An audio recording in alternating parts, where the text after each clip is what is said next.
হিজবুল্লাহর পাল্টা আক্রমণে শতাধিক ইসরায়েলি সেনা নিহত।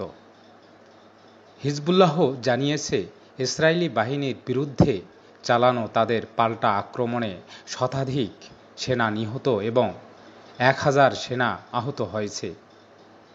লেবাননে ইসরায়েলি বাহিনীর চালানো স্থল আক্রমণের জবাবে হিজবুল্লাহ পাল্টা আক্রমণ হিসাবে এসব হামলা চালায়।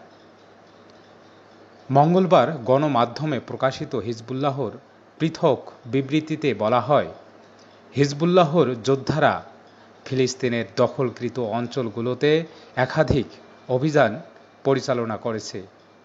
এর মধ্যে অধিকৃত উত্তরাঞ্চলীয় ইসরায়েলি বসতি এলাকা, বিশেষ করে জাবাল আমিল অঞ্চলের আল মালকিয়া গ্রামকে লক্ষ্য করে ভারী রকেট ও ক্ষেপণাস্ত্র হামলা চালানো হয়।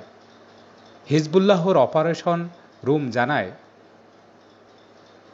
তাদের যোদ্ধারা অপারেশন খায়বার সিরিজের অংশ হিসাবে 70টি সফল মিশন পরিচালনা করেছে।